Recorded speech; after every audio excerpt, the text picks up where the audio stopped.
Oscar Bevis for IFL TV in association with MTK Global. I'm here again on Zoom, joined by Mr. Nav Mansouri, who's just told me he's all the way in Lithuania. How are you, Nav? Good, I'm good. Yeah, other side of the world, man. I'm in Lithuania. Not far from England, to be honest. Similar weather. Yeah, a little bit different Lithuania and England, but there you go. Yeah. This is a bit... You've been out of the British boxing life for quite a while, if we're being honest. It's sort of when I heard that you was doing a bit of training with KeV Lilly, which we'll come on to, I sort of heard the name Nav Mansouri, and I was like, it's become a bit of a throwback, as if sort of your name was sort of floating about when you beat Sam Sheedy. Then there was the Liam Smith thing and the injury. I mean, now this is a good chance for you post-lockdown to sort of get back into the British boxing eye. Yeah, definitely. Like this is what happened as well. I've kind of gone off the scenes because I moved to Marbella. I've been there almost 4 years. So from the UK perspective, like I've stayed off the scenes. I was fighting abroad a lot, and finally we've got a great fight coming back to UK, and having to fight in UK is the best place.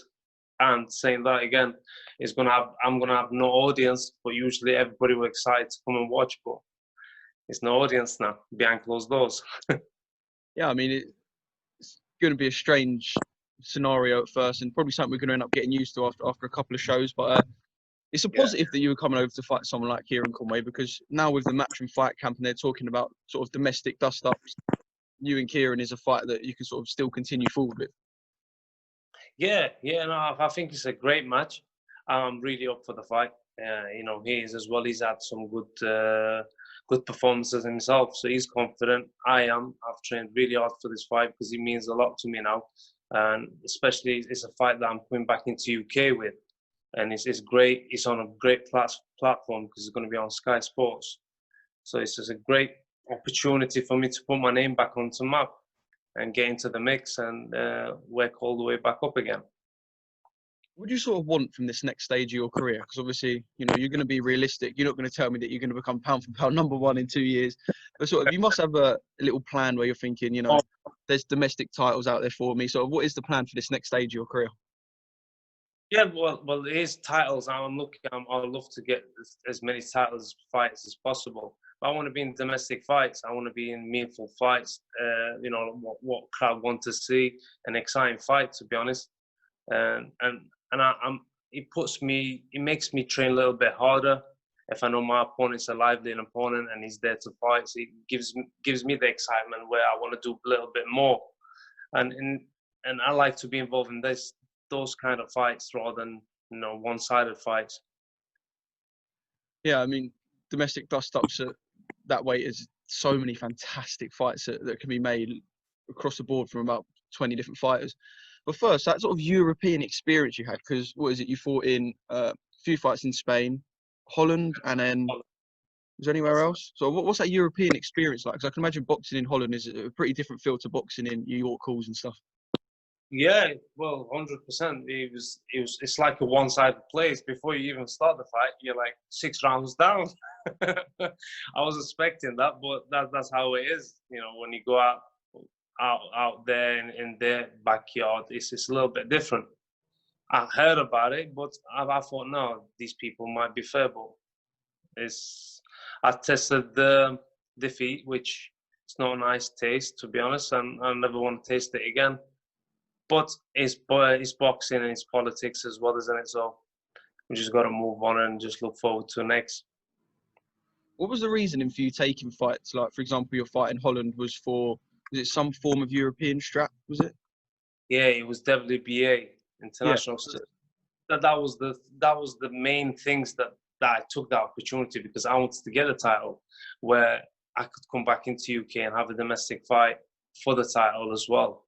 So that was my thought, and I was thinking I'll get the title, come back to UK, and have a good domestic fight. Yeah, I mean, how sort of the feeling been mentally? Was it tough? Because obviously you had 2 years out of the ring after the injury that you got. It was an Achilles injury, was it? I thought so. Yeah, Achilles injury that prevented the fight with Liam Smith. I mean, mentally, it must have been a tough 2 years, not being able to sort of not even just perform at your best level, but literally not be able to perform at all. Yeah, yeah, it was worst thing ever, to be honest with you. Like always on roll, always sparring, everything was great, and you don't realize till something happens to your health, then you realize like, whoa, it just from 100 to 0 all of a sudden, and that's what happens. And thank God I kept it together, but you like almost hit depression because you don't know what to do with yourself, you don't know what to do with your life, and you just hit the wall. It's like, okay, I wake up next day. It's like, okay, I'm not training. What do I do? I've got no fight lined up, and you kind of your life becomes like a full stop. It's like you look to do something else, but nothing gives you the same buzz as you do have in the boxing side. What sort of things did you do in those few years? I mean, I can imagine you were trying to keep yourself fit, but even then, like you said, it's not the same when you got that sort of fight Yeah, motivation scheduled. yeah, but I did a bit of eating, to be honest. I'm not gonna lie. I kept training, doing bits and bobs. I had a pot on my foot as well, but I was doing a little bit of weights here and there. Uh, and I moved over to Marbella after a few weeks, and then I met Mrs. out there and started a family. I've got a son now who's going to be 2, so became a family man. To be honest, that was the positive of it, and I'm really happy with that side. But now it's time for me to roll back in, and I think it's a good time. I've got more purpose in life to achieve something. I mean, in terms of Marbella, we see so many fighters go out there just for fight camps. You know, ones who stay there, live there, and that's where you met Mr. KeV Lilly as well as your missus. So you met the woman Yeah, who's, what is it, a mother to your children, and going to give you that that's sort it. of that family happiness. And you also met the man who you're hoping could train you for titles. Talk to me about how you met KeV. Yeah, well, Kev was out in Marbella. They came over, they were training, and I was interested. I was spotting everybody that did come out, all the lads that come out to Marbella to train and to spot. I always join in and I say to them, if you need any sparring, I'm available, because I always keep fit over there. The weather's nice. You don't live the bad lifestyles. It's like you eat healthy. You're always keeping fit, always training. So I always like to join in sparring. He had Danny. Danny was Danny over. Darko, yeah. Yeah. And he said, "Oh, can we spar?" So we jumped in, had a spar. But with KeV itself, I did some pads. I had a little chat. Clicked. It was quite weird. It's like, when you click into someone, it's nicer to work with as well, isn't it? So we just clicked. We just worked along. And he says, "Oh, if you're ever over in England, we'll definitely work together." And I always had that back in my mind, and I always wanted to like go somewhere. It's like it's better to go somewhere where you're not comfortable and training and getting ready for a fight rather than being in your comfort zone, for me, to be honest. So, and that's how it was, and it's been really exciting to work with him. I mean, KeV's in this country sort of building a stable of fighters who are all sort of perhaps at the same stage, few fights in their career and looking to build on it. And, sort of at the top of his tree at the moment, Danny Dickman, who we know, WBO European champ. So, yeah, joining a good bunch of lads there. And like you said, if you can get a fight on the platform of Sky, which you have, there is a platform there for you now for the next 2 years to have That's headline it. your own show. Who knows? The possibilities are endless. You never know. That's the side with boxing. It's exciting, isn't it? Because you never know what could happen. One fight can change a lot of things, and that brings a lot of excitement into you, where you want to achieve something, because one fight can change a lot of things in your life, and that's what we're hoping for. And especially in the gym, it's competitive. With all the lads, it brings the buzz back again, where you're going against other like other lads where we go in like, oh, I'll do better than him. I'll train harder than him. So it brings like a little race between you, and it gives you a little bit of motivation, a bit more buzz. It pushes you on. So I enjoy that a lot more. So I always look forward to trying to beat each other. I've got to talk about the domestic scene. I mean, obviously you're fighting or penciled to fighting Kieran Conway. There's a good Yeah. fight. Ted Cheeseman, Anthony Fowler, Scott Fitzgerald. There's some Hamza Shiraz. There is some good guys in that division. What do you make of it? And who do you sort of see at the moment as perhaps the top of the domestic level guys? Right now at top, well, you got to say Scott Fitzgerald because he's beating the top lads, hasn't he? So it's got to be him.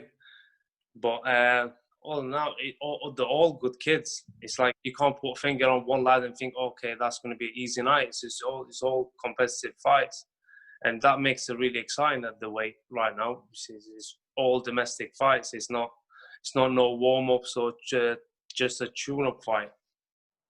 Would you say it's the hottest division domestically? For me, yeah, because I'm in the division myself. So it's got to be.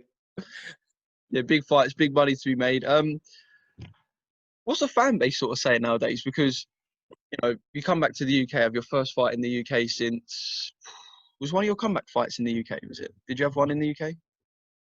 In fact, yeah, I did have. When was that? I think 2018, 17, 18. I'm not pretty sure, but yeah, I had one in Sheffield. What's the fan base saying nowadays? Are we going to see a big turnout? Obviously, when we can get a big turnout, are we going to see a big turnout for people in the UK who are excited and sort of trying to push you to fight in the UK for the last few years? Yeah, for sure. I've always had good fan base behind me, and especially the show that I was supposed to be fighting on. It was on 24th of April. That was in Doncaster, and that's South Yorkshire. That's where I'm from myself. So it would have been a lot of people were asking for tickets. So I would have really good turnout out there as well. It would have been perfect. But the fans are loyal and they always come and follow because I don't let them down. Keep them excited. Well, we're going to hope to see some excitement in fight camp. I'm going to let you go in a bit, but let's just take it away from yourself. I'm going to ask you some big boxing questions. It's been a while since you've been on a channel. A lot happens in the space of 5 years, I think it's been. Let's get straight into a big one. Anthony Joshua, Tyson Fury. And just because you're fighting on Sky, you can't say Anthony Joshua. You've got to tell me what you really think. No. Well, to be honest with you, when I said that from the start, I always said Tyson Fury. It's too elusive. I think you can't land the glove on him. Anthony Joshua is good, he's strong. If he catches you, then there's no doubts he can put you out. But the style that Tyson Fury has is awkward. It's from different angles, and I don't think he can cope with that kind of style. To be honest, but that's my point of view to it. And I always said he will beat him. From a fan's perspective, would you prefer to see Deontay Wilder step aside? We know it's unlikely to happen. Would you prefer to just see Fury Joshua next, and do we leave the Fury Wilder for now? Yeah, 100%. I think because right now it's the excitement of anybody fighting Wilder is kind of put aside now because Fury's beating him. So everybody's more excited for a UK domestic fight, and that's the best out there, isn't it? Everybody wants to see that happen. So for him to step aside, it'd be a good thing to do, but I don't think he's going to step aside. I think he wants, if he does get really paid well to step aside, then he will. I mean, I don't see why you wouldn't step aside if you're getting paid well. When Fury sort of, let's say, beating you twice, controversial, but let's say. Another big issue at the moment, Mr. Mike Tyson. What do you make of that? It's sad to see, to be honest. He looks brilliant. I love watching him. He's been one of my heroes, to be honest. But it's just sad to see if he does come back, make the comeback, and anything does happen, or even if he gets beat. Not saying he will, but you just never know. It's that kind of, you've kind of gone past it now. You just leave your legacy to live on. Everybody looks up to him. So if he comes back and puts a bad image, I don't think, if it was me personally, I wouldn't do it. I mean, it's daft that there's people thinking he could come back and compete with any top heavyweights now, but would you be interested in seeing any form of sort of exhibition? Because they're talking about Evander Holyfield getting back in the mix. Shannon Briggs has always spoken about fighting for years. So would you be interested in sort of an exhibition style sort of thing? As a fighter, they all will always have it in the head they can. But, physically, the body's not going to allow them anymore. Because don't forget, they've done it for years. So the body's been abused almost all these years. They've been putting all the pressure on and everything. So now to come back and thinking mentally, you think you still got the moves, and he does. If you watched him on the pads, I was amazed. Look, his movements look sharp, powerful, but getting punched is something different. So I say just leave it as it is, and then don't jump back in. And the final question, the biggest one of them all, is Nav Mansouri going to become British champion? 100%. Yeah? That is, yeah, yes, you've got it.